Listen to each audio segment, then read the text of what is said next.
Engkau Tuhan di hidupku. Kau berikan hidup yang baru.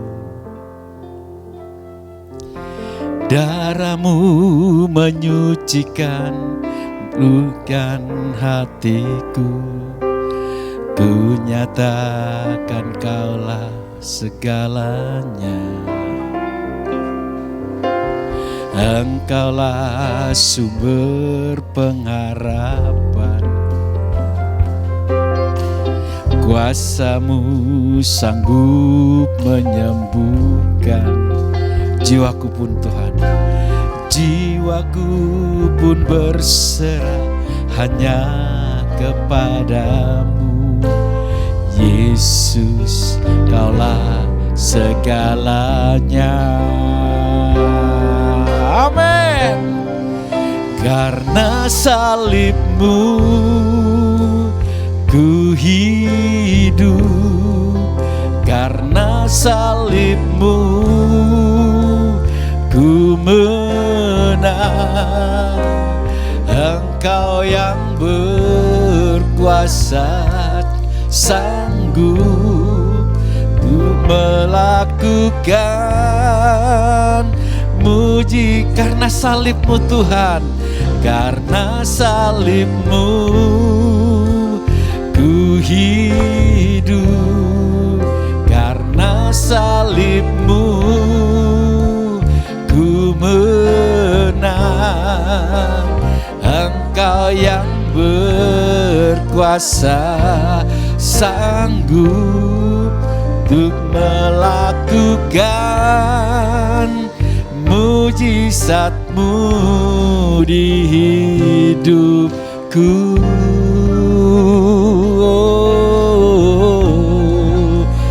Hanya Kau Tuhan, Kau Tuhan di hidupku. Kau berikan hidup yang baru. Darah-Mu Tuhan, darah-Mu menyucikan, pulihkan hatiku. Ku nyatakan Kaulah segala. Engkau sumber, Engkaulah sumber pengharap. Amin. Kuasa-Mu sanggup menyembuhkan jiwaku Tuhan. Jiwaku pun berserah hanya kepadamu. Yesus, Kaulah segalanya. Amin. Haleluya. Karena salib-Mu ku hidup. Haleluya. Karena salib-Mu kami bisa menang Tuhan.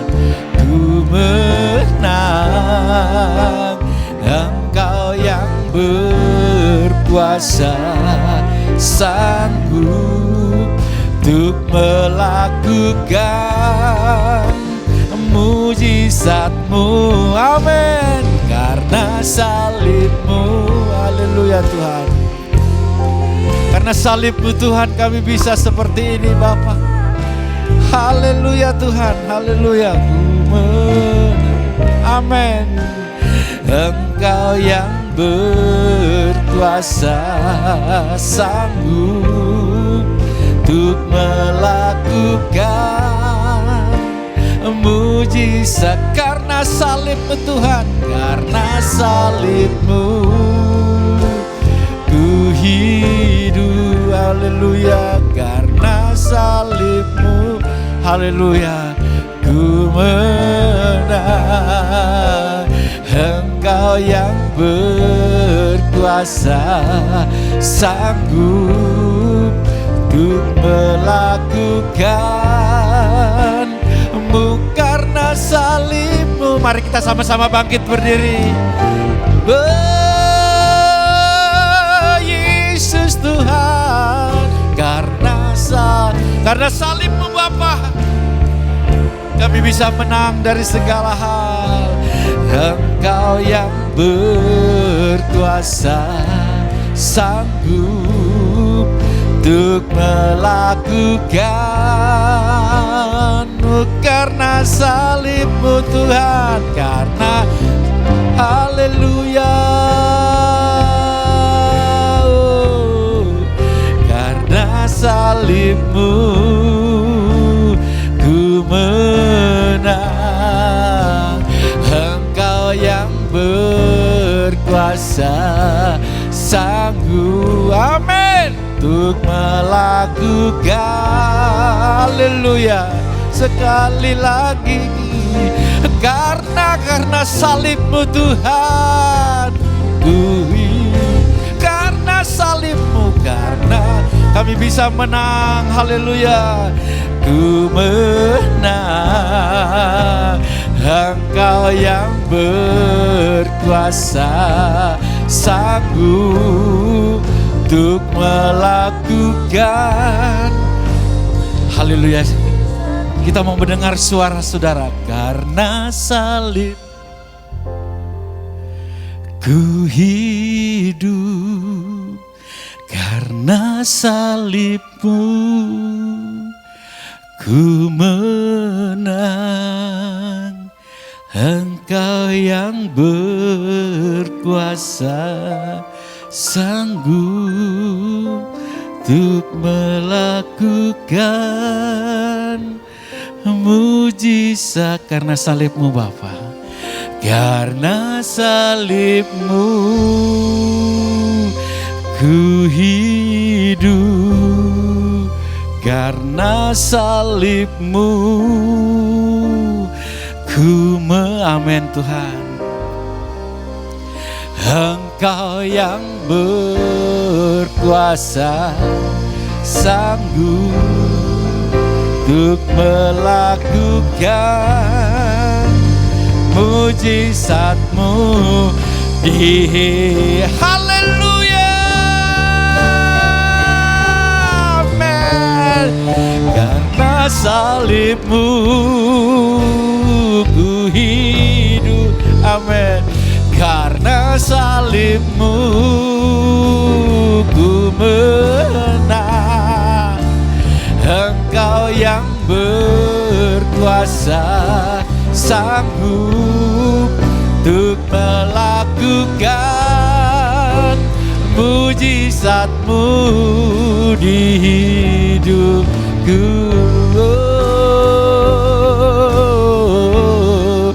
Untuk melakukan mujizatmu di, sekali lagi katakan, oh haleluya, untuk melakukan mujizatmu di hidup.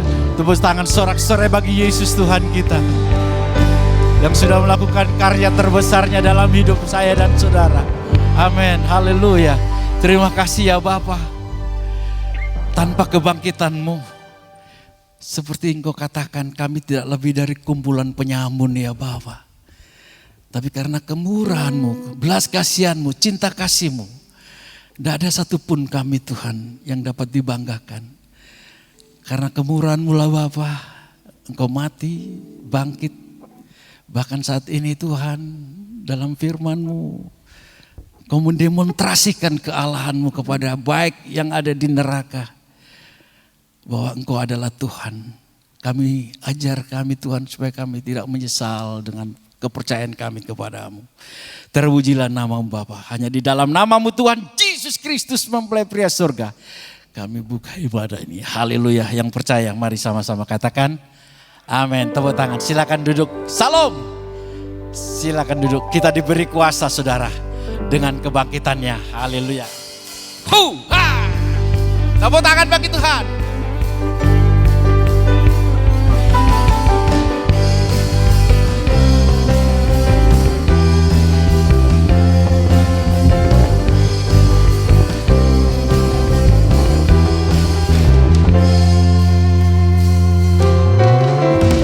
Diberi kuasa dari Raja Mulia menghancurkan musuh di bawah kaki. Amin. Ku pakai kuasa dari Raja mulia. Bila Allah ada bersamaku, siapa jauh tidak ada. Amin. Sungguh besar Kau Tuhanku, Engkau perisai hidupku. Ku berdiri dengan iman dalam Yesus Tuhan. Hey, Kau yang memberi kemenangan. Ku bersorak, ho ho ho ho, semuanya. Terpujilah Engkau Raja segala raja. Hey, haleluya. Mana tepuk tangannya untuk Tuhan? Yo. Ku diberi kuasa dari Raja. Semangat saudara, dia sudah bangkit, amin. Di bawah kaki, amin. Ku pakai kuasa dari Raja mulia. Bila Allah, amin. Siapa jadi tidak ada. Hei, sungguh besar Kau Tuhanku, Engkau perisai hidup. Yo, ku berdiri dengan iman dalam Yesus. Oh, Kau yang memberi Tuhan kemenangan. Ku bersorak merayakan. Terpujilah Engkau Raja. Yes. Hey, oh. Ku diberi kuasa dari, kita diberi kuasa dari Raja di atas segala raja, King of the King. Amin. Yo, semangat. Ku pakai kuasa dari Raja mulia. Bila Allah ada bersamaku, tidak ada kalau Allah bersamamu, siapa berani lawan? Ho! Sungguh besar Kau Tuhanku, Engkau perisai hidupku. Ku berdiri dengan iman dalam Hey, hey, hey, ho! Beri kemenangan, ku bersorak merayakan. Terpujilah Engkau Raja segala. Sungguh besar, semangat. Sungguh besar Kau Tuhanku, Engkau perisai hidupku. Ku berdiri dengan imanmu, iman dalam Yesus Tuhan. Kau yang memberi kemenangan. Ku bersorak meraya. Amin. Terpujilah Engkau Raja segala.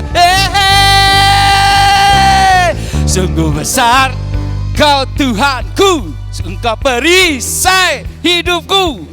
Ku berdiri dengan iman dalam siapa? Kau yang memberi kemenangan. Ku bersorak merayakan. Yo, terpujilah Engkau Raja sekali lagi. Oh, sungguh besar Kau Tuhanku, Engkau perisai hidupku. Ku berdiri dengan iman dalam Yesus Tuhan. Kau yang memberi kemenangan. Ku bersorak merayakan. Terpujilah Engkau Raja segala raja. Oh, oh, oh. Terpujilah Engkau Raja segala raja. Hey, haleluya. Terpujilah Engkau Raja segala raja. Saudara, saya mengundang kita sama-sama bangkit berdiri, saudara. Yuk kita berdiri sama-sama ya. Oh saudara, ini adalah merayakan hari kebangkitannya. Siapa yang percaya bahwa Yesus itu bangkit? Sama-sama saya angkat tangan. Yang percaya saja. Kalau yang kesasar mungkin tidak tahu, tapi nanti akan saya injili ya. Oh haleluya, amin. Yang percaya Yesus bangkit, angkat tanganmu. Amin, amin, amin. Jangan ragu-ragu saudara. Haleluya. Saya mengajak saudara bersama saya menyanyikan lagu kebangkitannya. Haleluya, amin. Dia bangkit, Dia bangkit. Dan tepuk tangan itu dia, haleluya. Selamanya, oh amin. Dia bangkit, Dia bangkit, marilah rayakan kebangkitan. Sekali lagi katakan dari hatimu, dia bangkit saudara. Yo, dia bangkit, dia bangkit dan hidup, dia hidup saudara. Selamanya dia live forever. Dia bangkit, dia bangkit, marilah rayakan kebangkitan Tuhan. Amin. Yes. Rayakan Yesus, rayakan. Yo, yo, yo, yo semuanya. Rayakan Yesus. Oh, amin. Semuanya. Rayakan Yesus, rayakan. Rayakan Yesus. Yo, dia bangkit. Dia saudara, dia bangkit saudara. Jangan kehilangan semangat. Amin. Selamanya. Kita mendengarkan kesaksian dari Ibu Weli ya. Ibu Weli, monggo Ibu Weli. Marilah rayakan. Sekali lagi. Marilah rayakan kebangkitan. Kebangkitan Tuhan. Kita tangan sorak-sorai bagi dia. Mari. Selamat pagi saudara-saudari semuanya. Saya di sini menyaksikan betapa besarnya cinta Tuhan kepada saya. Beberapa waktu yang lalu saya sempat tidak sadar diri beberapa kali. Tetapi Tuhan mendengar doa semua anak-anakku dan saudara-saudara yang sudah dengan teliti selalu dengan sepenuh hati memohon kepada Tuhan untuk mengembalikan kesehatan saya, dan Tuhan sudah pulihkan. Dan saya juga mengucap terima kasih pada saudara-saudara dan Ibu Yusuf yang selalu telaten mendoakan saya tidak jemu-jemunya sehingga saya sehat kembali. Begitulah kesaksian saya untuk kebesaran Tuhan. Terima kasih. Shalom saudara. Saya ingin nambahkan sedikit. Ibu Weli beberapa waktu yang lalu, menurut pandangan jasmani tidak mungkin bisa berada di tengah-tengah kita ya Bu Weli. Tapi puji Tuhan, Tuhan kita adalah Allah yang dahsyat. Dia dokter di atas segala dokter. Menit dan detik ini Bu Weli berada di tengah-tengah kita. Puji Tuhan, terima kasih. Luar biasa cinta kasih Tuhan saudara ya. Tidak ada yang bisa kita berjalan sendiri tanpa dia saudara ya. Haleluya. Saya juga mau bersaksi saudara. Ini sungguh ajaib. Tapi bukan pamer saudara ya. Waktu saya kemarin ke Israel, Jordania dan sekitarnya. Saya waktu di Gunung Sinai itu dilarang saudara. Untuk naik ke Gunung Sinai paling puncak. Itu tangganya ada 750 tangga. Saya bilang tidak. Semua orang-orangnya melarang. Saya kalau mati di atas, saya mau bersama-sama Musa. Ya, sangat tekad saya. Karena saya pikir biayanya enggak sedikit Saya harus sampai pucuk. Enggak boleh Pak, umurnya sudah berapa Pak? Tidak. Dengan rasa tekad saya saudara, saya bilang istri saya, kalau saya tidak turun, berarti saya ada bersama Musa. Wah ini kok jangan ngawuran. Iya, saya sudah tekad saudara. Akhirnya saya berdoa, saya sampai di puncak saudara. Di mana di sana ada monumen Musa. Hanya 4 orang dari puluhan orang yang hadir di sana. Di bawah enggak bisa, hanya saya 5 orang. Ada videonya sudah saya kirim saudara. Di sana saya merasakan kebesaran Tuhan. Luar biasa. Bahwa kalau kita bersandar pada Tuhan. Yang mustahil bagi manusia. Tidak mustahil bagi Tuhan. Amin. Tepuk tangan sekali lagi bagi Tuhan Yesus. Haleluya. Kita mau siapkan hati kita. Kita mau mendengarkan firman Tuhan. Kita mau berkata karya terbesar dalam hidupku. Haleluya.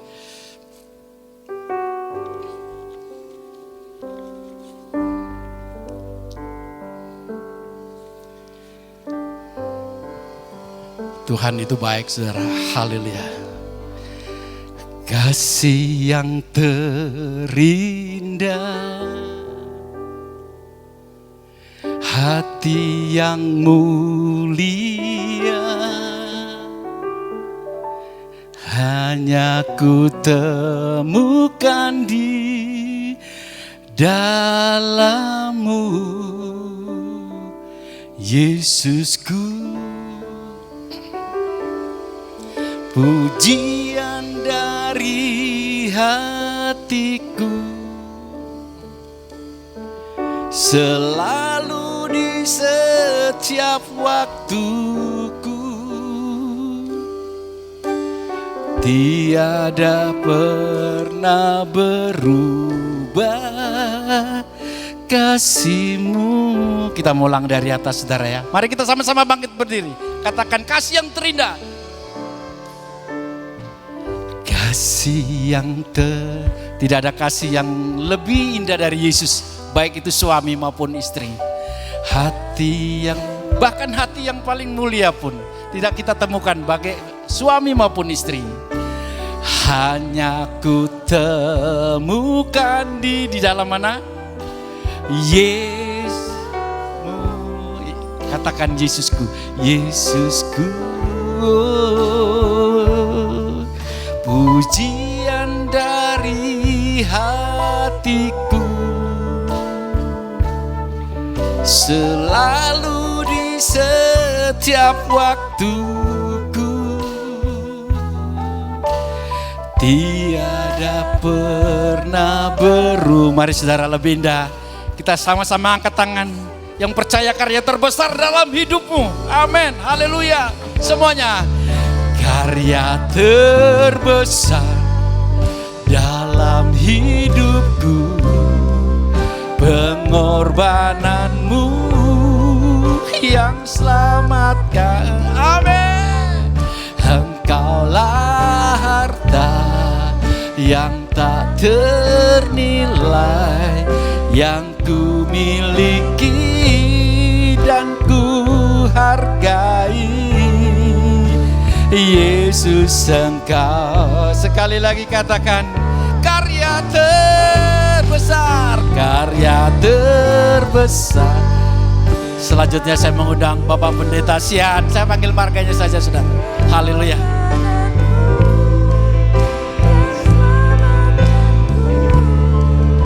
Engkaulah harta yang tak ternilai, yang miliki dan ku hargai. Yesus, Engkau ku kagumi. Katakan, karya terbesar dalam hidupku, pandanmu yang selamatkanku. Engkaulah harta yang tak ternilai, yang ku miliki dan ku hargai. Yesus, Engkau ku kagumi. Yesus, Engkau ku kagumi. Yesus, Yesus,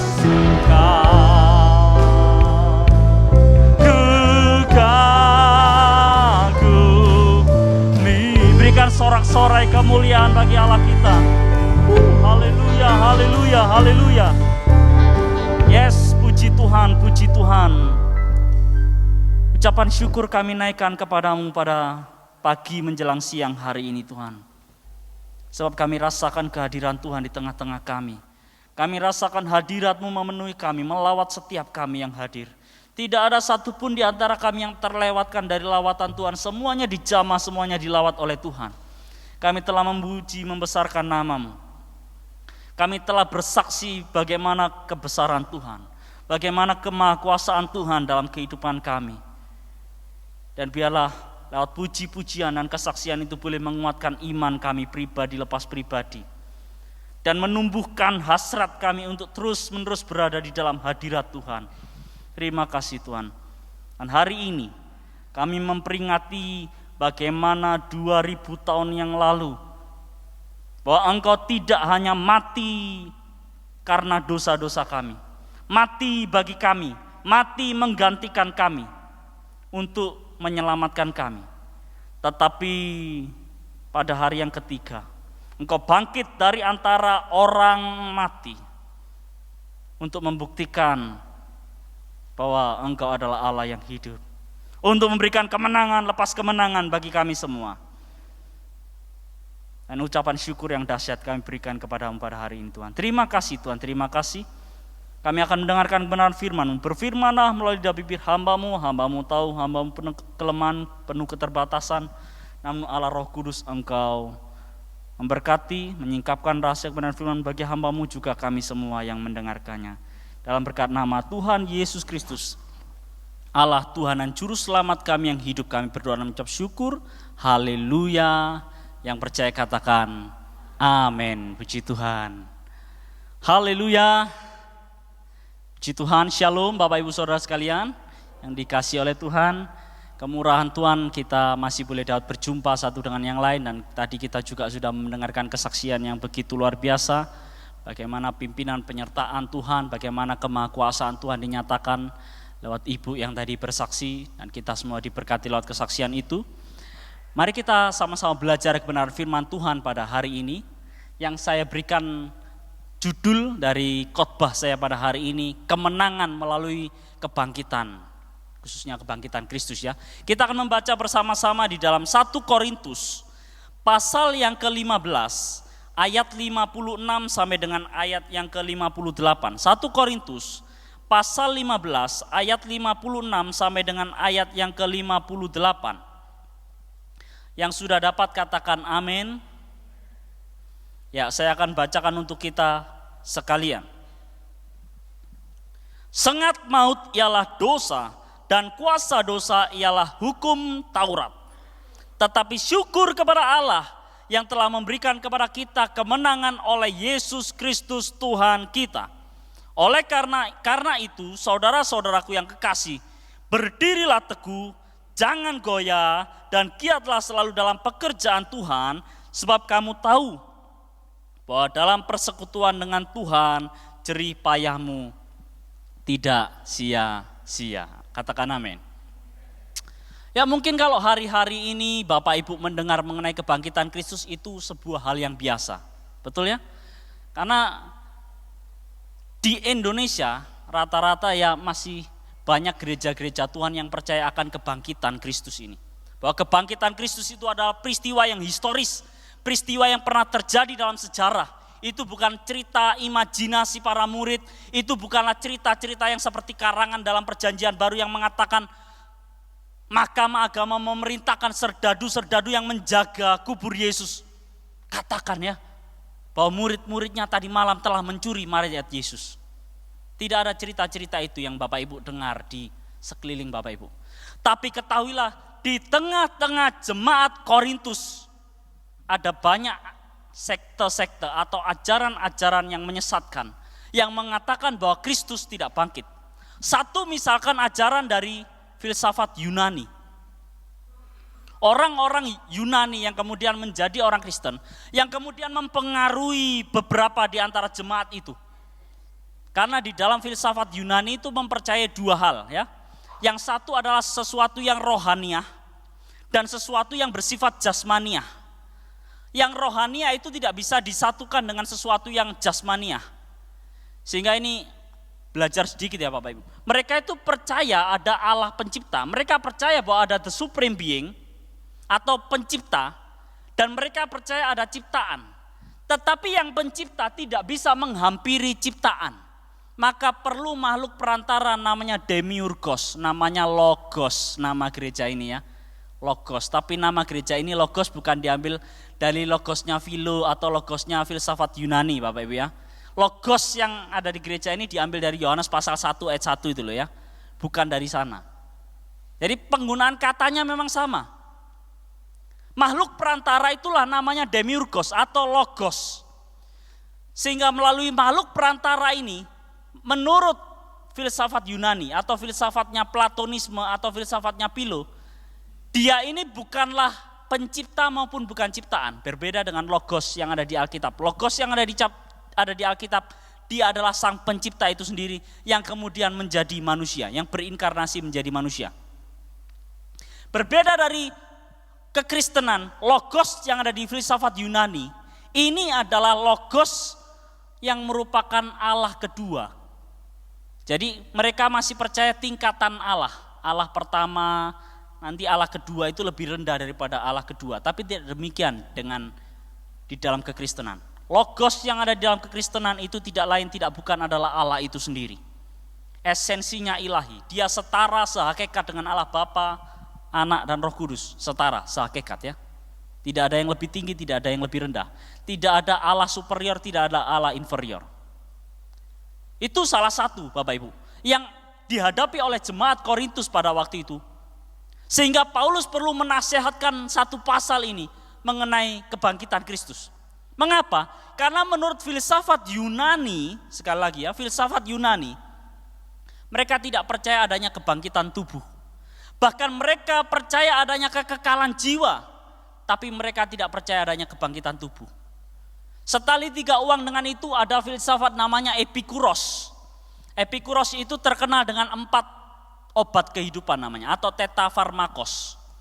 Paulus sering menjumpai aliran ini, Epikuros Stoa ya. Epikuros ini itu mempercayai begini Bapak. Yang ilahi tidak mungkin mendatangi yang jasmaniah. Yang ilahi tidak mungkin mendatangi dunia kita yang materi ini. Sehingga tidak perlu takut, berbuatlah apa saja sesuka hatimu. Bersenang-senanglah secara jasmaniah. Itu filsafat orang hedonisme, orang yang materialisme, itu kan seperti itu ya. Di hari-hari ini Epikuros itu menjelma menjadi orang-orang materialisme, orang-orang hedonisme. Yang prinsip hidup mereka adalah berbuatlah semau hidup kita. Sebab hidup kita adalah milik kita sendiri. Tapi tidak demikian dengan orang Kristen, amin. Hidup kita bukan milik kita sendiri. Hidup kita adalah milik siapa yang telah menebus kita, amin. Hidup kita adalah milik Kristus. Hidup kita adalah bagi Allah. Lalu kemudian yang kedua, filsafat orang Epikuros itu mengatakan yang baik itu mudah untuk didatangi. Sebaliknya yang jelek itu mudah dihindari. Itu yang ketiga. Dan yang keempat, kematian tidak akan ada lagi. Tidak ada kehidupan setelah kematian. Itu menurut orang Epikuros. Yang dipercaya juga oleh orang Saduki di dalam Alkitab ya. Orang-orang Saduki juga tidak percaya adanya kebangkitan dari antara orang mati. Karena mereka hanya memegang 5 kitab Musa. Orang Saduki itu tidak percaya seluruh kitab perjanjian lama ya. Mereka hanya memegang 5 kitab Musa. Dan ciri-ciri, salah satu ciri dari orang Saduki, mereka tidak percaya adanya kebangkitan dari antara orang mati. Dan yang keempat otomatis adalah orang Yahudi itu sendiri. Orang Yahudi percaya bahwa nanti akan ada kebangkitan orang mati, tetapi bukan sekarang waktunya, nanti di akhir zaman. Itulah yang dihadapi oleh Paulus dan jemaat-jemaat di Korintus.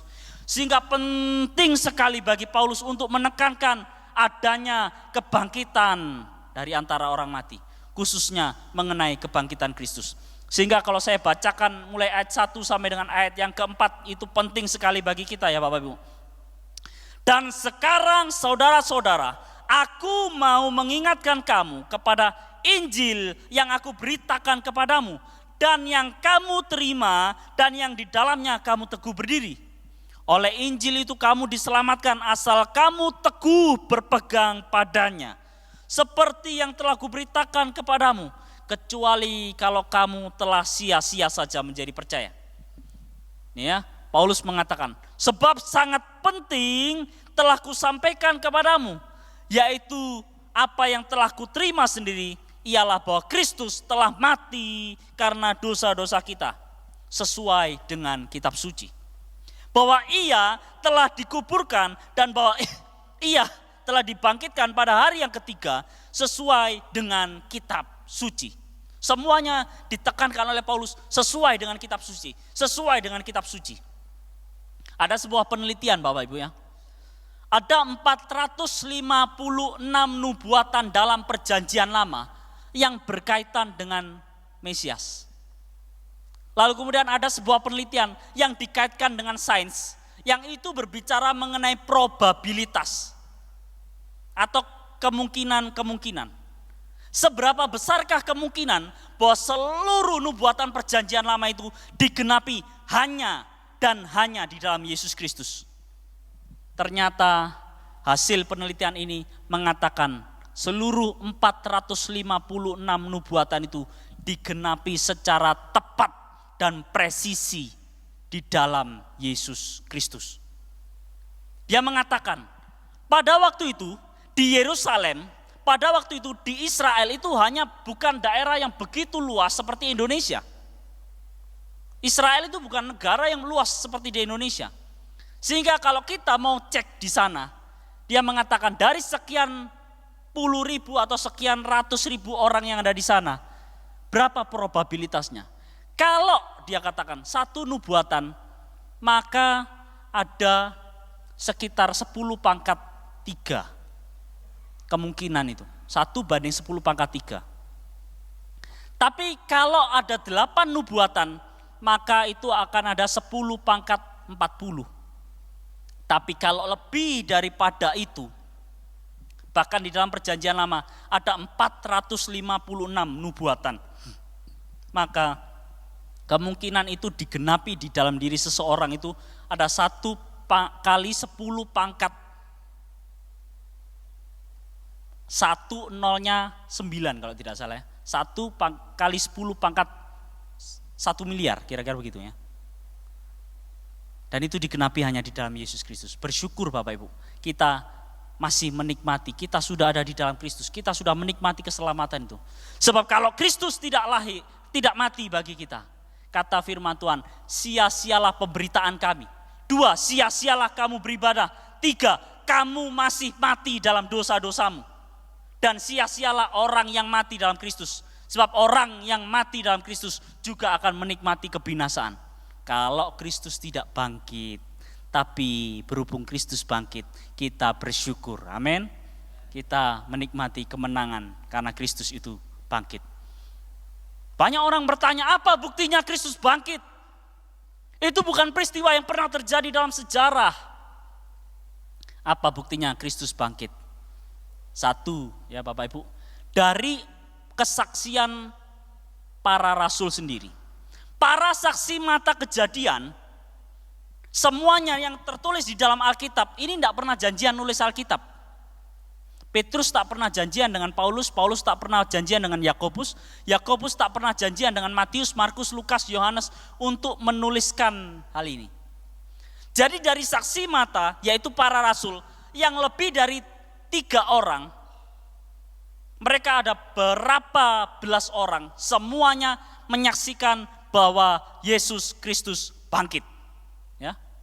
Bahkan diceritakan di sini oleh Paulus, ada 500 pasang mata yang menyaksikan kebangkitan Kristus. Dia menampakkan diri kepada banyak orang, kepada Kefas, kepada 500 pasang mata, termasuk juga yang terakhir kata Paulus, kepadaku.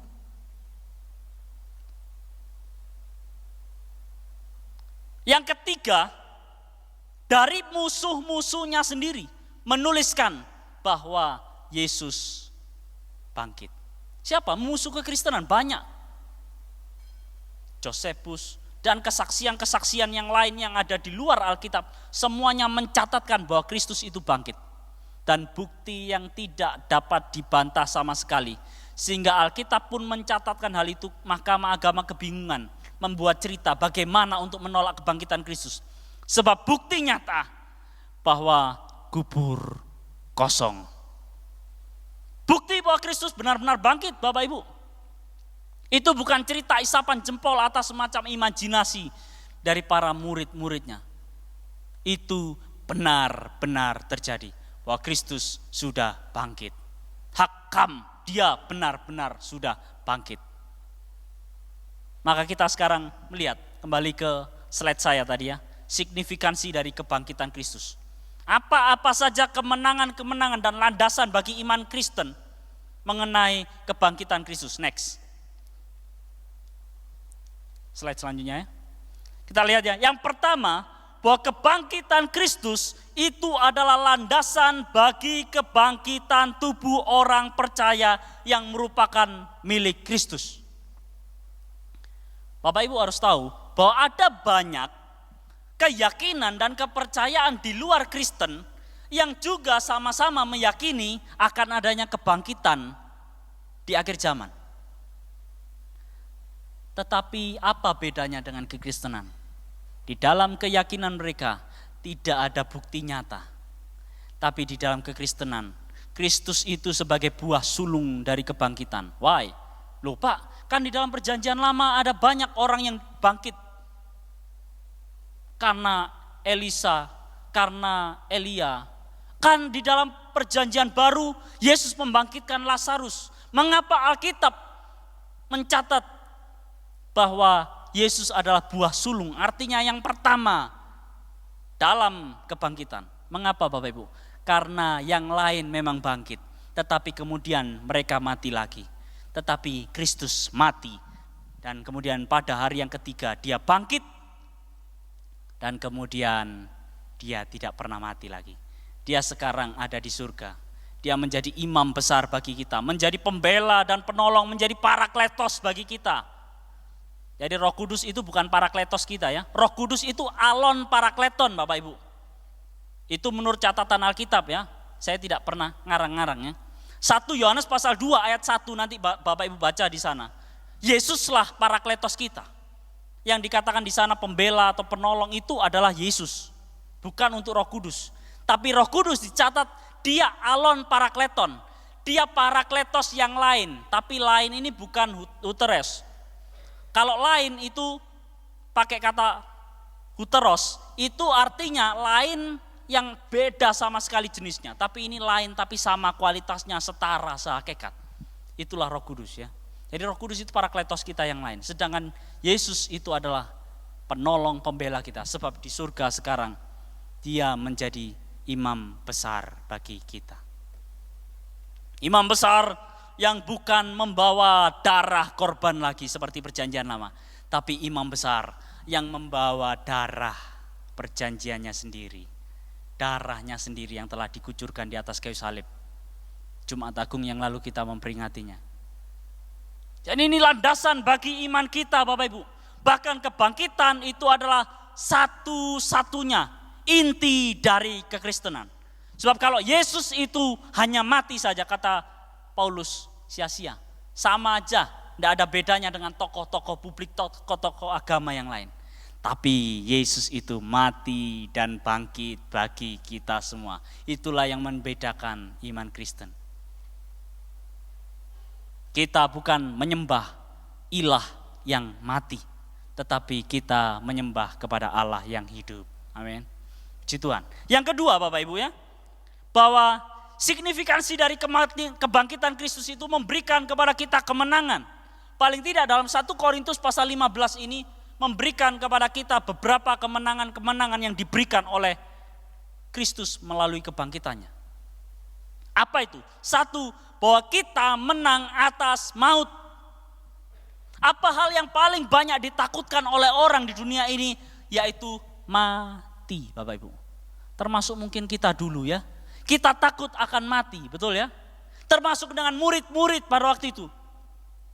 Petrus itu hanya ditanya oleh seorang, bukan seorang penguasa dari orang Yahudi. Hanya ditanya oleh seseorang yang mungkin kecil kedudukannya ya. Oh, kamu kan salah satu di antara pengikut dia. Petrus sampai-sampai berulang kali ditanya dan dia menyangkal Yesus 3 kali. Takut pada orang yang dapat membunuh tubuh. Takut pada adanya kematian. Tapi kematian itu memang adalah upah dari dosa. Ya. Upah dosa ialah maut. Lewat kematian Kristus kita diselamatkan dari dosa kita. Tapi lewat kebangkitan Kristus upah dosa yaitu maut itu juga telah dikalahkan. Maka kalau sesuatu yang paling ditakutkan di dunia ini Bapak Ibu, sudah dikalahkan. Apalagi yang perlu kita takutkan di dunia ini? Betul ya Bapak Ibu ya? Apalagi kah yang kita perlu khawatirkan? Apalagi yang kita perlu takutkan? Sebab kalaupun kita nanti satu saat kita mati, pasti ada jaminan di dalam Yesus Kristus bahwa engkau akan menikmati hidup yang kekal. Bahwa akan ada kebangkitan dari antara orang mati itu. Ini doktrin terpenting, itu ajaran, inti ajaran dari kekristenan. Bahkan kalau Injil tidak disertai berita tentang kematian dan kebangkitan Kristus, firman Tuhan katakan itu bukan Injil yang sejati. Itu Injil yang palsu.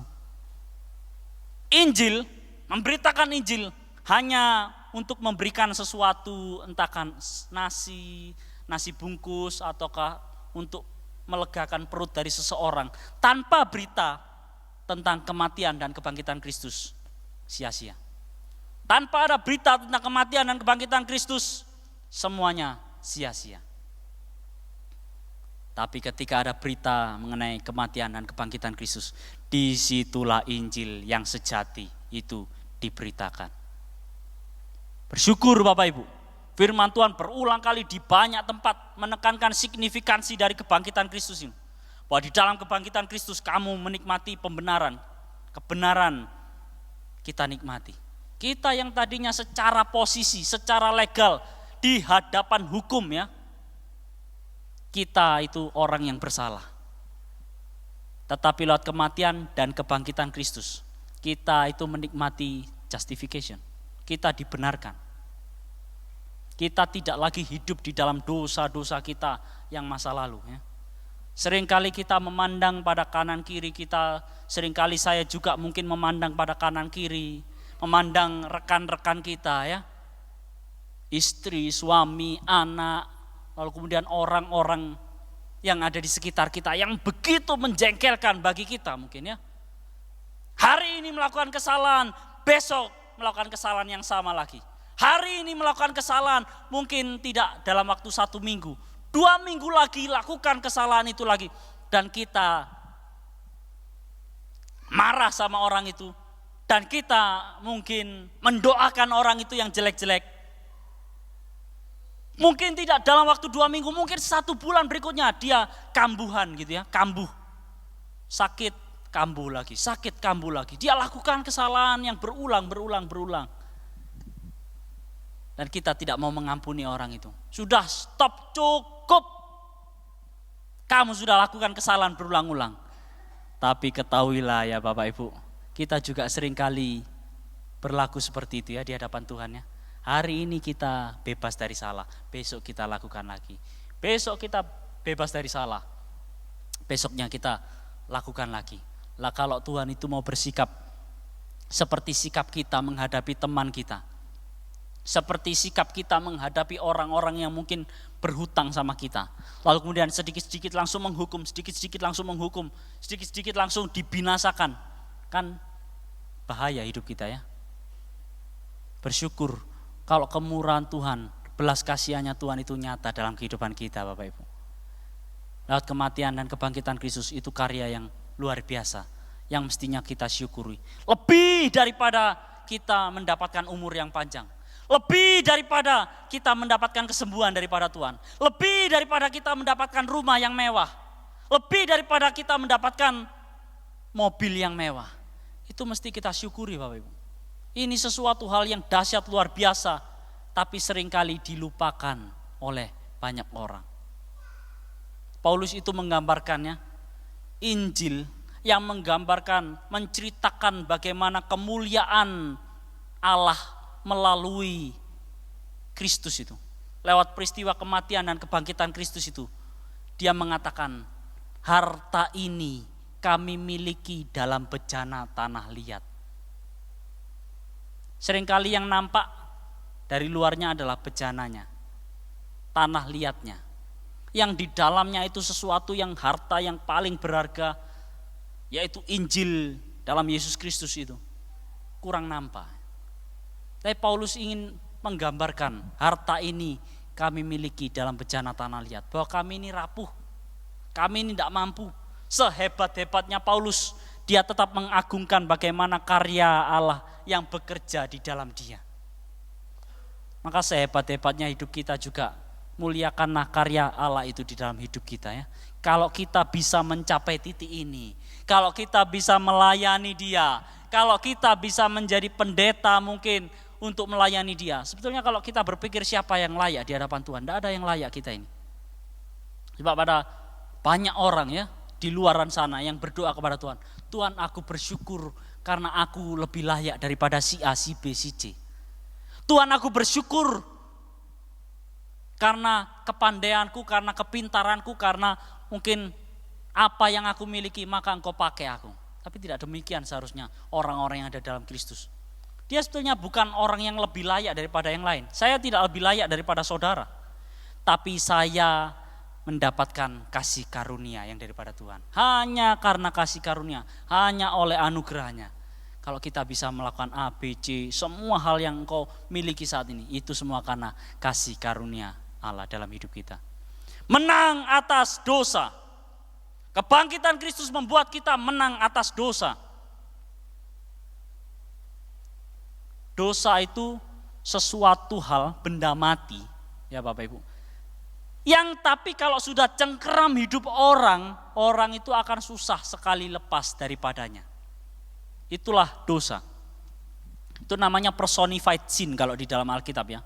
Dosa yang dipersonifikasikan oleh Alkitab. Waktu Allah mendatangi Kain ya. Mengapa, seringkali pertanyaannya adalah mengapa korban persembahan Habel lebih diterima daripada korban persembahan Kain. Lalu kemudian orang mencari-cari ya, karena Habel itu mempersembahkan yang terbaik sedangkan Kain tidak. Habel itu mempersembahkan seluruhnya, Kain mempersembahkan sebagian. Tapi saya katakan tidak semua, salah semua ya Bapak Ibu. Menurut Alkitab ya. Menurut Alkitab bukan soal persembahannya yang dipertanyakan oleh Tuhan, tapi soal pribadinya. Yang Tuhan lihat itu pertama kali pribadinya dulu, baru korban persembahan yang dia bawa.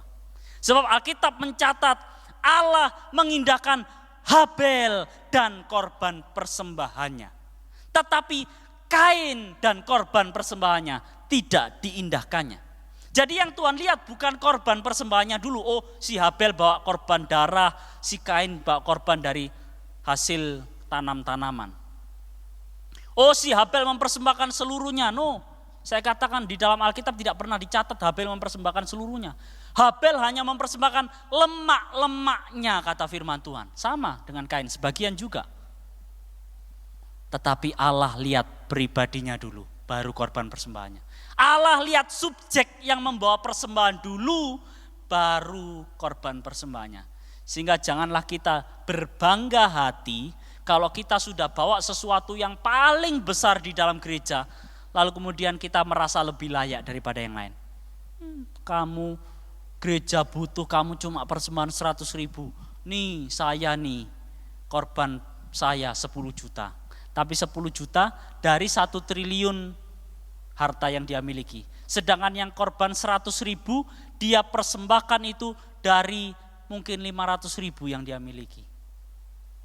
Dia persembahkan, Tuhan lihat bukanlah korban persembahannya dulu Bapak Ibu. Yang Tuhan lihat itu pribadi subjek yang membawa persembahan itu. Layak atau tidak. Sebab kalau penyembahnya, kalau subjeknya layak, pasti korban persembahannya juga layak. Lalu kemudian setelah peristiwa itu Allah datang sama Kain. Karena Kain itu panas hatinya. Karena Allah tolak. Dia panas hati. Lalu kemudian Tuhan ngomong sama Kain nama. Hei Kain, kuasailah hatimu. Mengapa muram mukamu? Sebab kata firman Tuhan, dosa telah mengintip di depan pintu. Loh, pertanyaannya dosa ini orang, pribadi atau benda mati Bapak Ibu? Dosa itu benda mati. Bukan makhluk hidup dia. Tapi firman Tuhan mengatakan dosa telah mengintip di depan pintu. Dia mengintip, berarti ini personified sin. Dosa yang dipribadikan. Seolah-olah dia seperti makhluk hidup yang bisa ngintip. Setelah itu Tuhan ngomong apa? Ia menggoda engkau, tetapi engkau harus berkuasa atasnya. Setelah dia ngintip, dosa bisa menggoda Kain. Ya, dosa itu benda mati. Tetapi hati-hati, jangan pernah bermain-main dengan dosa. Sebab kalau dosa sudah cengkeram hidup kita, sekalipun seorang hamba Tuhan, sekalipun seorang pendeta sekalipun, orang yang suci sekalipun, kita masih manusia biasa Bapak Ibu ya. Maka jangan bermain-main dengan dosa. Dosa itu punya kekuatan yang luar biasa. Tetapi syukur kepada Allah, kekuatan yang luar biasa, yang tidak dapat dikalahkan oleh natural man kita, manusia natural kita, sudah dikalahkan dengan dia mati di atas kayu salib dan bangkit bagi kita semua. Maka di dalam Kristus kita menang atas dosa. Sehingga mestinya orang-orang yang telah ada di dalam Kristus. Ada banyak ya kata-kata dalam Kristus di dalam 1 Korintus pasal 15 ini. Orang-orang yang ada dalam Kristus. Semestinya kita diberi kemampuan di dalam diri kita untuk kita bergumul melawan dosa-dosa kita. Untuk kita menguasai diri kita agar tidak jatuh dalam dosa. Firman Tuhan tadi katakan begini, sengat maut ialah dosa. Jadi dosa ini dianggap sama Paulus itu seperti hewan buas yang memiliki sengat. Sengat maut ialah dosa. Kuasa dosa ialah hukum Taurat. Apakah hukum Taurat itu yang menyebabkan orang melakukan dosa? Bukan begitu maksud Paulus ya. Sebab kata Paulus di dalam Roma, sebelum hukum Taurat pun orang melakukan dosa. Tetapi justru karena hukum Taurat itu adalah hukumnya Allah sendiri. Sehingga apakah hukum Taurat itu salah? Tentu tidak. Sebab itu hukum yang Tuhan berikan sendiri. Manusialah yang salah karena manusia tidak pernah bisa melakukan keseluruhan hukum Taurat secara tepat dan presisi. Bayangkan Bapak Ibu ya, sebab hukum Taurat itu sistemnya begini. Hukum Taurat itu berisi peraturan-peraturan yang berisi perintah dan juga larangan. Tapi hukum Taurat itu memberitahukan kepada kita seberdosa apakah kita itu. Bagaimana berdosanya kita itu ditunjukkan oleh hukum Taurat. Hukum Taurat itu seperti cermin di hadapan kita. Yang tunjukkan, nih loh kesalahanmu di sini, nih kesalahanmu di sini, nih. Yang ini mungkin kalau ibu-ibu yang tadi berangkat ke gereja ya, pasti berdandan, istri saya juga berdandan ya. Pakai lipstik, menceng sedikit ke atas. Nah Bapak Ibu, kalau nggak ada cermin mungkin Bapak Ibu tidak sadar ya.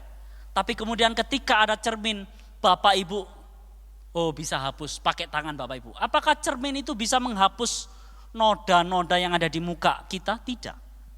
Itulah hukum Taurat. Hukum Taurat itu menunjukkan kepada kita, nih salahmu, kamu salah ini, kamu salah ini. Ada banyak perintah yang tidak kamu lakukan, tetapi ada banyak larangan yang justru kamu lakukan.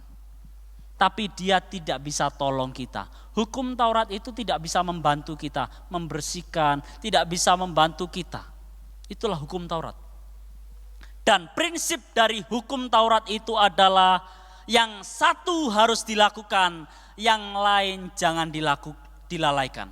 Dan prinsip hukum Taurat adalah kalau satu saja dilalaikan dari hukum Taurat, maka seluruh perintah itu gagal kita lakukan.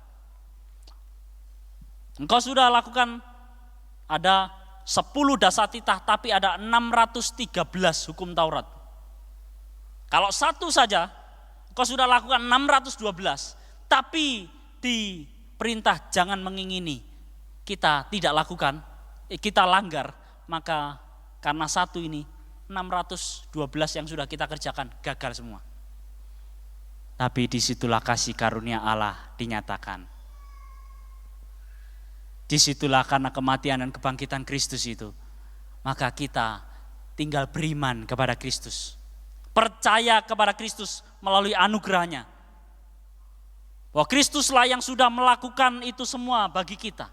Apa yang tidak bisa dilakukan oleh natural man kita, itulah yang dikerjakan oleh Allah melalui kematian dan kebangkitan Kristus. Next, kembali lagi ke slide saya yang tadi. Dan yang terakhir Bapak Ibu, yang keempat ya. Ini menjadi, Paulus itu luar biasa ya. Dia bukan cuma kasih teori-teori kepada kita. Tapi Paulus itu berikan kepada kita bahwa dari doktrin yang ada, dari ajaran pokok dalam iman Kristen, itu selalu dia kaitkan dengan gaya hidup, etika kita. Di dalam kita beribadah, di dalam kita melayani dia. Maka kebangkitan Kristus itu menjadi dasar bagi praktek-praktek dan gaya hidup Kristen. Nah, kita sudah tahu ya signifikansi dari kebangkitan Kristus. Kita sudah tahu kemenangan apa yang kita miliki di dalam kebangkitan Kristus. Next, sekarang apa yang harus kita lakukan? Ayat yang ke-57 next mengatakan begini. Tetapi syukur kepada Allah yang telah memberikan kepada kita kemenangan oleh Yesus Kristus Tuhan kita. Apa yang harus kita lakukan saat ini Bapak Ibu dalam peristiwa Paskah ini? Ada banyak orang di Indonesia ya yang bikin bingung orang-orang. Ini orang-orang pinter tapi kemudian bikin bingung jemaat sekarang ya. Di WA beberapa tahun yang lalu sampai dengan tahun ini pun masih ada saya pikir yang mengirimkan WA itu. Jangan ucapkan selamat Paskah dengan Happy Easter katanya. Karena Easter itu adalah dewa Ishtar. Kata siapa? Easter itu dewa Ishtar. Enggak ada masalah ya menyebutkan Easter, Passover itu semuanya sama-sama. Easter itu tidak ada kaitannya dengan Ishtar. Jadi jangan karena sama-sama, hanya karena sama-sama bunyinya sama, lalu kemudian dikait-kaitkan begitu loh. Tidak ada kaitan. Sama seperti logos kan. Logos itu sudah dipakai oleh filsafat Platonisme, sudah dipakai oleh filsafat Helenis. Mengapa nama gereja kita logos? Karena logos yang kita pakai bukan logos yang ada di filsafat itu. Logos yang kita pakai adalah logos Yohanes. Logos Yohanes yang bersumber pada Targum dan logos yang bersumber pada Septuaginta. Kan begitu. Jadi jangan anti dengan kata-kata Easter lah, harus Passover, gitu ya. Ya sudahlah, kalau nggak mau pakai kata itu ya pakai aja dalam bahasa Ibraninya hak hapesah gitu kan.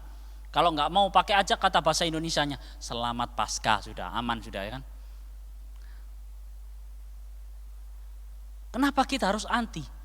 Tapi mari gunakan itu bukan untuk sesuatu hal yang remeh-temeh seperti itu. Justru gunakan momen Paskah ini untuk kita mengucap syukur. Amin. Engkau yang hari-hari ini tidak bisa mengucap syukur lagi. Susah banget Tuhan untuk saya mengucap syukur. Pekerjaan di kantor begitu berat.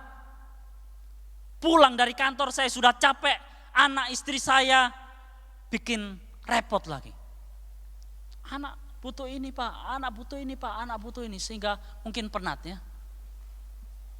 Berjumpa dengan tetangga, wah dicibir dan lain sebagainya karena engkau minoritas dan lain sebagainya ya. Itu membuat kita capek. Sehingga susah untuk mengucap syukur. Tapi mengingat peristiwa mengenai kematian dan kebangkitan Kristus. Apa yang diucapkan oleh Paulus.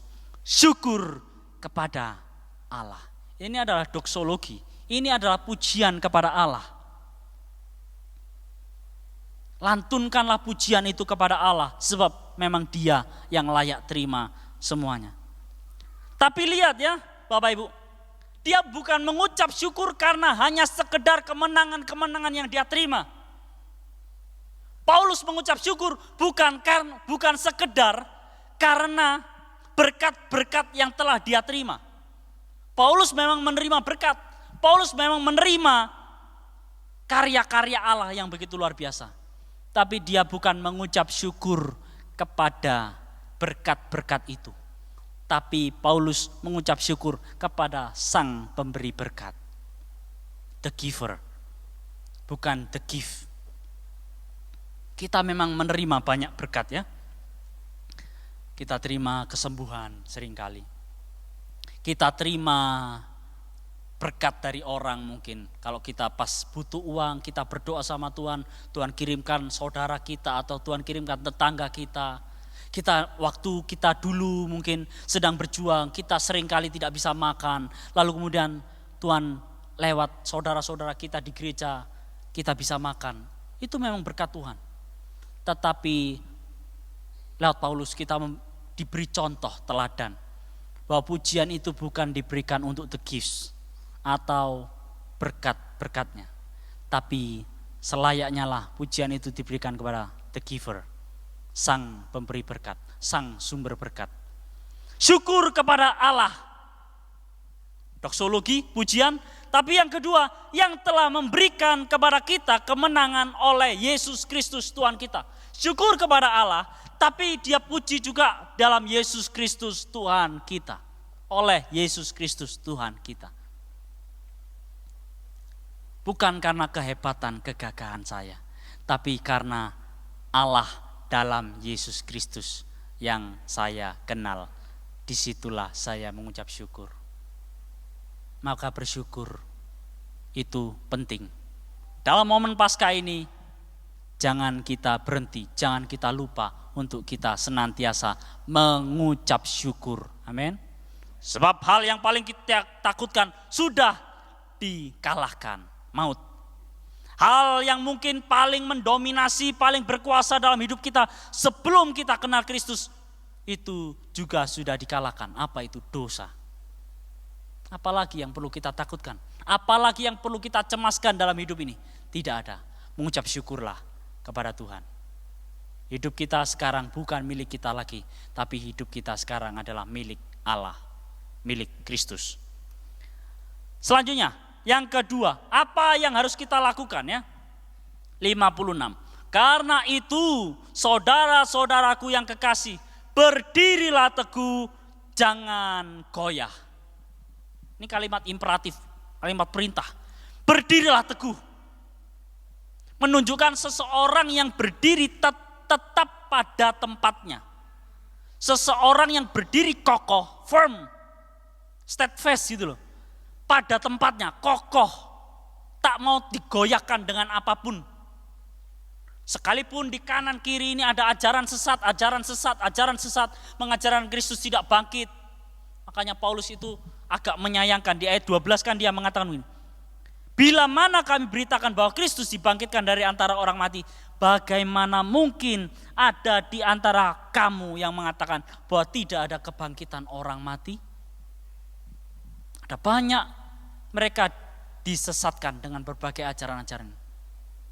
Situasi, kondisi, domisili, ajaran-ajaran sesat yang ada di hadapan kita itu mesti peka telinga kita ya. Ada seorang teolog, dan saya belajar juga dari dia. Berikan saya waktu 1 jam, dan saya akan tahu pengkhotbah bagaimana posisi pengkhotbah yang ada di mimbar mengenai imannya di dalam Kristus Yesus. Saya bisa tahu dia mau melencengkan kebenaran firman Tuhan atau tidak. Seorang pembelajar, seorang teolog, seorang dosen mungkin seperti saya, seorang pendeta apalagi gembala yang mengawasi domba-domba itu telinganya mesti peka. Ini sesat, ini tidak. Bukan kita sedang menghakimi ya Bapak Ibu. Menghakimi itu menyerang pribadi, dia sendiri melakukan tapi dia sendiri mengolok-olok orang lain. Kita disuruh menilai oleh firman Tuhan. Ajaran itu ajaran yang lurus, yang benar atau tidak. Itu perintah dari firman Tuhan. Sehingga kita bisa berdiri teguh di dalam ajaran yang benar, di dalam kebenaran. Kalau akar kita di dalam kebenaran itu kuat, menjalar sampai ke dalam, maka kita akan mampu berdiri teguh, berdiri kokoh, tak tergoyahkan. Ada seorang pendeta beberapa waktu yang lalu ya, di YouTube atau kalau nggak salah masuk TV juga ya, waktu ada seorang ulama besar dari luar negeri ya, yang datang ke Indonesia. Lalu kemudian dia mengajak berdebat orang-orang. Lalu kemudian pendeta ini mengatakan, oke, saya terima tantangan debatmu, kata dia. Kalau kamu bisa memenangkan debat itu, maka saya akan ikut kamu. Tapi kalau saya memenangkan debat, kamu ikut saya. Lah kalau saya Bapak Ibu, kamu mau menang debat atau tidak? Kamu mau tunjukkan 1001 macam bukti seperti apapun, bahwa Yesus tidak bangkit lah, atau apapun, itu tidak akan pernah menggoyahkan iman saya. Dan saya yakin dia tidak akan bisa menang kok. Tapi saya tidak akan mengucapkan kalimat, saya nanti akan ikut kamu. Tidak akan mengucapkan itu. Itu membuktikan bahwa betapa rapuhnya iman kita yang kita miliki. Berarti iman kita masih bisa digoyahkan oleh sesuatu hal. Tapi firman Tuhan mengatakan, apapun situasi, kondisi yang ada, saudara-saudara, kamu telah mendengar Injil yang kuberitakan kepadamu, di mana kamu telah menerima dan kamu teguh berdiri di dalamnya. Sekarang juga karena itu, kamu yang telah menerima kematian dan kebangkitan Kristus, kamu yang telah menerima anugerahnya di dalam Kristus itu, sekarang berdirilah teguh, jangan goyah. Sekali Yesus tetap Yesus, amin. Sekali Yesus tetap Yesus, tak tergoyahkan. Yang lain itu hanya guru selamat, guru selamat, guru selamat, guru selamat. Termasuk diri saya ini guru selamat. Tapi hanya satu juru selamat, Yesus Kristus yang telah kita kenal ini. Maka jangan ragu lagi, jangan rapuh lagi iman kita. Berdiri teguh, kokoh, tak tergoyahkan oleh apapun. Lalu kemudian yang kedua, jangan goyah dan giatlah selalu dalam pekerjaan Tuhan. Kata dalam bahasa Yunani secara literal dapat diartikan melimpah ruah di dalam pekerjaan Tuhan. Tekun, tapi ada banyak pekerjaan Tuhan. Paulus itu mengatakan, waktu aku terima kasih karunia itu, aku bekerja lebih keras daripada para rasul itu. Itu loh maksudnya. Berlimpah ruah di dalam pekerjaan Tuhan. Halo Bapak Ibu, bagi engkau yang mungkin belum ambil kesempatan untuk melayani Tuhan, sekarang waktunya. Momen Paskah ini waktunya. Saya katakan sama jemaat saya, engkau tidak mau melayani, tidak apa-apa. Tuhan tidak butuh. Justru kita yang sudah menikmati kasih karunia itu seharusnya kitalah yang men-challenge diri kita. Kitalah yang harus membawa diri kita untuk melayani Tuhan. Karena kita sudah terima kasih karunia-Nya. Sebab the sufficient of God, Tuhan itu sudah cukup pada dirinya. Dia tidak butuh ciptaan untuk mencukupkan dirinya. Sebelum ada ciptaan, dia belum cukup. Kemudian ada ciptaan supaya dia cukup, kita melayani dia. No, dia tidak butuh seperti itu. Kitalah yang butuh. Kitalah yang telah menikmati kasih karunia itu. Jadi kita bisa melayani bukan untuk mencukupkan kebutuhannya Tuhan. Tapi karena kita telah menerima kasih karunia demi kasih karunia daripadanya. Melimpah ruah dalam pekerjaan Tuhan. Ada banyak pekerjaan Tuhan hari-hari ini Bapak Ibu. Jangan tunda-tunda lagi waktunya ya. Kita tidak tahu kapan waktunya kita menghadap Sang Pencipta. Ya, yang kita lakukan setiap malam hanyalah sedang latihan ya. Kita setiap malam, setiap tidur siang itu kita sedang latihan saja menghadap Sang Pencipta kan. Nanti kan posisinya kita nanti kan begini kakinya ya. Pokoknya kalau kaki kita masih menjejak tanah itu berarti kita masih hidup. Tapi ketika kaki kita sudah posisinya begini, nah itu artinya kita sedang latihan menuju ke sana ya, sedang menghadap Sang Pencipta. Setiap hari kita latihan. Tapi jangan lupa, jangan tunda-tunda Bapak Ibu ya. Sepanjang masih diberikan kesempatan hidup oleh Tuhan, gunakan kesempatan itu untuk pekerjaan Tuhan, melayani Tuhan. Amin. Ada banyak pekerjaan Tuhan. Kau tak bisa main gitar, enggak apa-apa, berikan sama orang yang bisa main gitar. Sebab kacau kalau kita enggak bisa main gitar lalu kemudian Pak Pendeta atau Ibu Gembala, saya mau main gitar. Padahal kunci yang dia kuasai hanya CDG atau CFG, ADE gitu ya. Hanya 3 kunci saja, kan bahaya Bapak Ibu ya. Pemusik yang lain bisa pusing-pusing itu. Tapi kita cari apa potensi yang kita miliki dan kita melayani di bidang itu. Waktu ibu gembala pelayanan di luar, dia tawarkan diri, saya mau jadi pendoa syafaat di gereja. Jadi setiap ibu gembala pelayanan di luar, setiap kali mungkin bapak gembala pelayanan di luar, dia yang berdoa di tempat ini. Ibu gembalanya pelayanan di sana, tapi dia cukup berdoa dari tempat ini. Itu pekerjaan mungkin yang bisa kita lakukan. Orang lain datang jam 10, jam 9 ibadah, orang lain datang 9 kurang 5. Pokoknya sudah enak duduk karena sudah ada yang menyiapkan.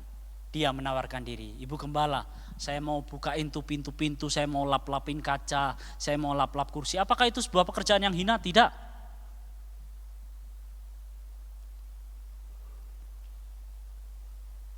Ada banyak hal yang bisa dikerjakan. Jangan tunda-tunda lagi waktunya.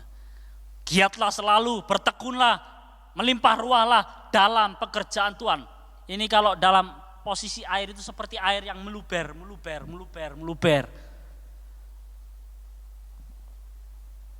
Kasih prinsip begini dalam hidup kita ya.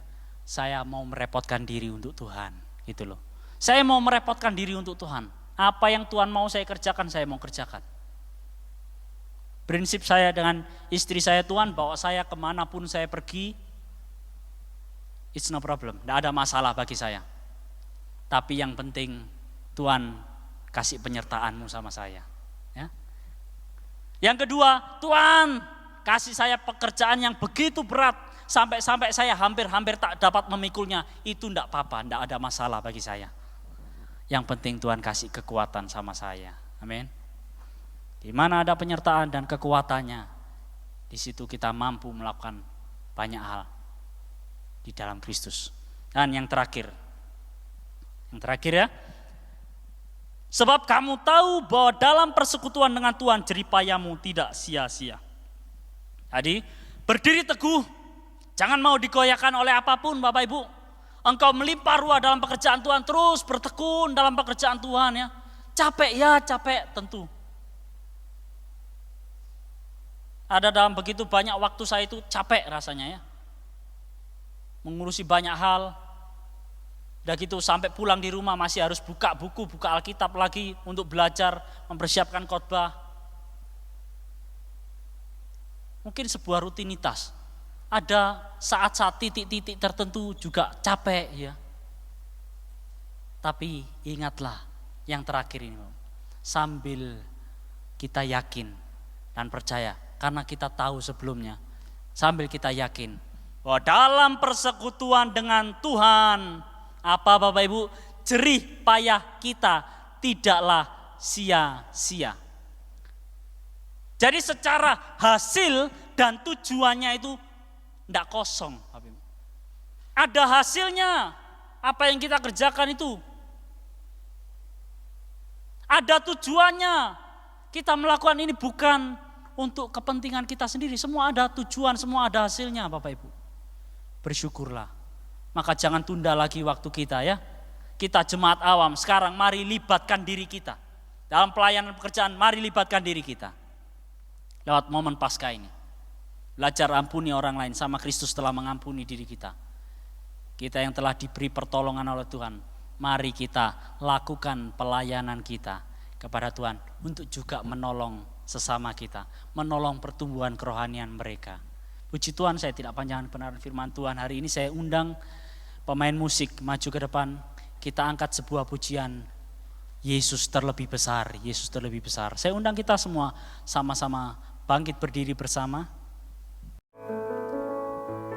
Yesus terlebih besar, Yesus terlebih besar di dalamku, di dalamku.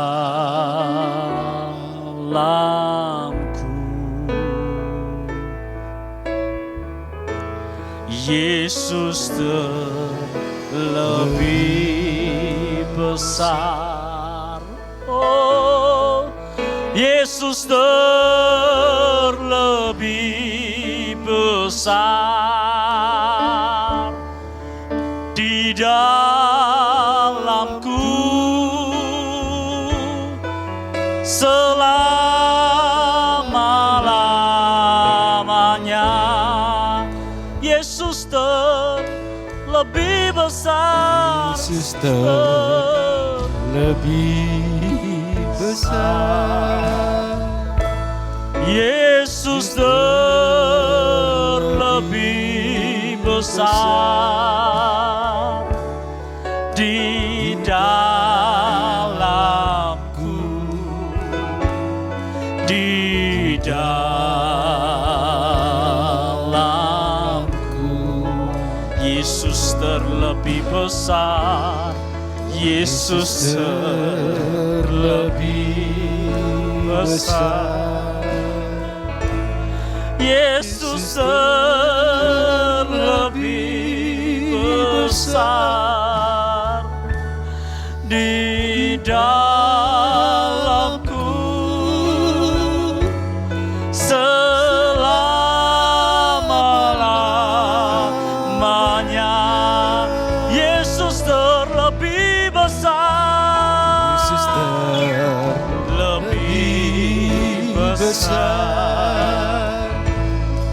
Yesus terlebih besar di dalamku, di dalamku.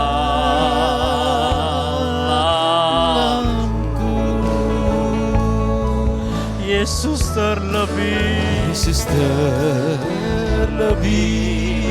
besar. Yesus terlebih besar di dalamku selama-lamanya. Di dalamku, di dalamku, di dalamku selama-lamanya. Di dalam hidupku, di dalamku selama-lamanya. Bersyukur Tuhan, kami telah menikmati di dalam Engkau lewat kebangkitan. Terima kasih Tuhan, kami menang atas maut. Kami menang atas dosa ketika kami bersama-sama dengan Kristus. Ketika Engkau ada di dalam kami, kami ada di dalam-Mu. Kami menang. Tidak ada lagi yang di dalam hidup ini yang perlu kami takutkan. Tidak ada lagi dalam hidup ini yang perlu kami khawatirkan.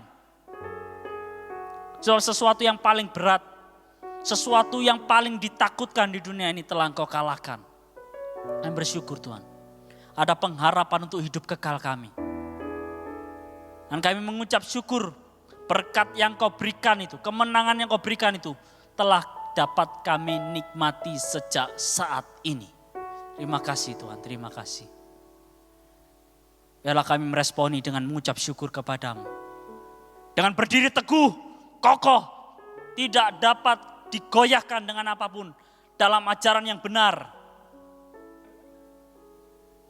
Tidak meragukan lagi akan kasih-Mu. Tidak meragukan lagi akan kesejarah dari peristiwa-peristiwa dalam kekristenan, di dalam kitab suci ini. Dan kami semakin bertekun, semakin giat, berlimpah ruah dalam melayani Tuhan. Tak peduli berapapun usia kami, semudah mungkin kami mau serahkan hidup kami untuk melayani Tuhan dan pekerjaan-Mu. Dan kami tahu semua yang kami lakukan, baik tujuannya, baik hasilnya, tidak ada yang kosong, tidak ada yang sia-sia. Terima kasih Tuhan. Kami akan menikmati satu persekutuan yang indah dengan tubuh dan darah Kristus. Lewat perjamuan Tuhan pada pagi hari ini, sucikan, kuduskan kami layakkan kami di hadapan-Mu. Kami mengangkat iman percaya kami. Kami mengangkat suara kami. Kami mengangkat seluruh totalitas hidup kami. Kami percaya bahwa Engkau yang telah mati di atas kayu salib menggantikan kami, karena kami, bagi kami. Engkau bangkit pada hari ketiga. Engkau naik ke surga, menjadi imam besar surgawi bagi kami. Dan Engkau berjanji akan datang kali yang kedua bagi kami semua orang-orang yang percaya kepadamu. Kami akan hidup kekal bersama dengan Tuhan. Terima kasih dalam berkat nama Tuhan Yesus Kristus. Kami berdoa dan mengucap syukur, haleluya, amin. Saya mengundang Bapak Pendeta Hendrata akan memimpin kita. Yesus terlebih besar, Yesus terlebih besar. Di dalam Rekan-rekan sepelayanan perjamuan kudus dipersilakan untuk bersama-sama melayani. Dalamku Yesus terlebih besar, Yesus terlebih besar. Di dalamku selama-lama. Kami mengucap syukur Tuhan kepadamu pada hari kebangkitan-Mu Tuhan. Karena kebangkitan-Mu Tuhan, kami tidak sia-sia beribadah. Kami akan bermanunggal dengan tubuh dan darah-Mu Tuhan dalam perjamuan kudus pada pagi hari. Dalam nama Tuhan Yesus Kristus. Haleluya. Amin. Kasih yang terindah,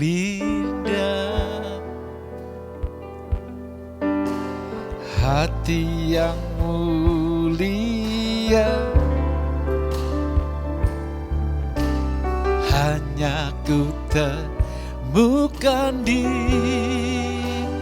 dalam-Mu, Yesusku. Pujian dari hatiku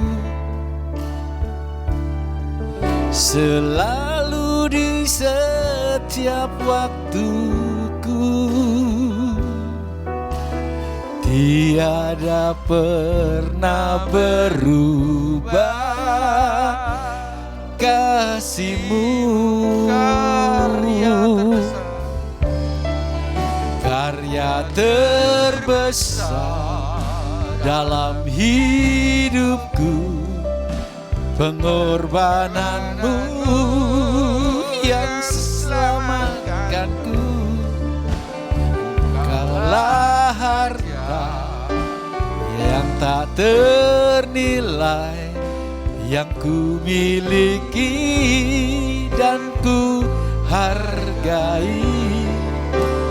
Yesus, Engkau ku kagumi.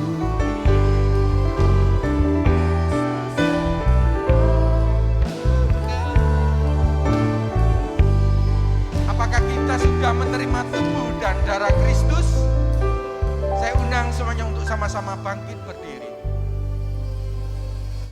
Haleluya. Pegang roti di tangan kanan. Yang kita pegang lagi bukan roti dan anggur, tetapi tubuh dan darah Kristus.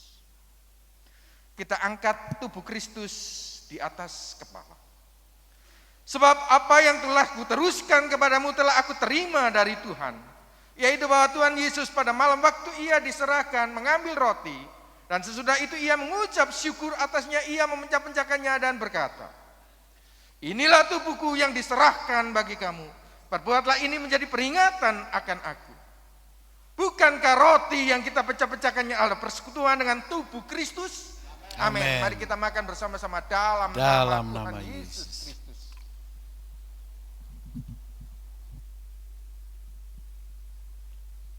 Haleluya.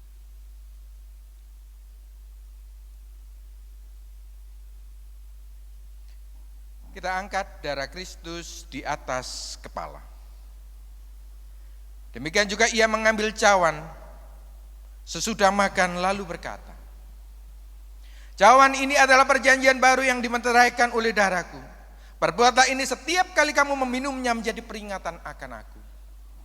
Bukankah cawan pengucapan syukur yang atasnya kita ucapkan syukur adalah persekutuan dengan darah Kristus? Amin. Mari kita minum bersama-sama dalam nama Tuhan Yesus Kristus.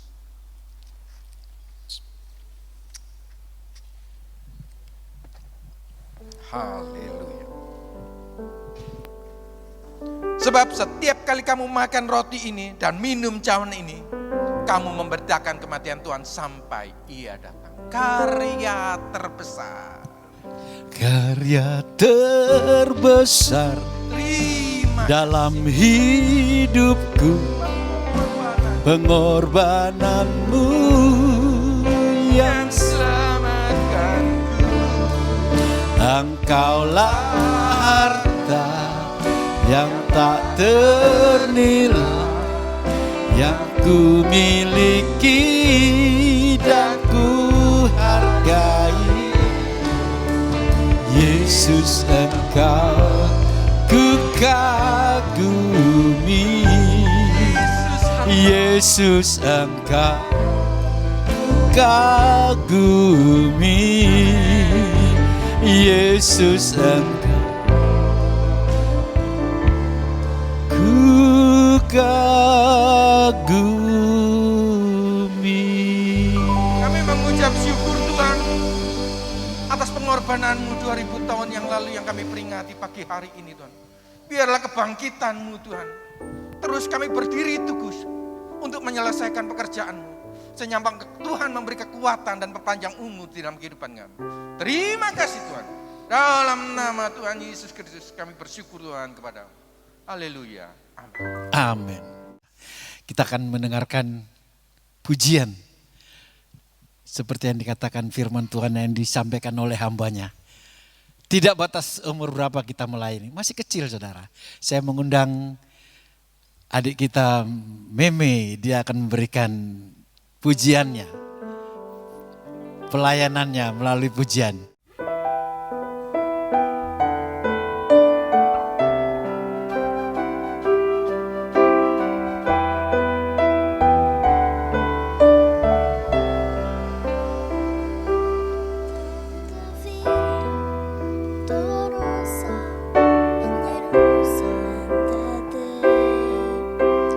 Soldiers tried to clear the narrow street.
anak Allah, Yesus namanya. Dia sudah hidup. Buktinya kubur kosong. Anak Allah, Yesus namanya, menyembuhkan, menyucikan,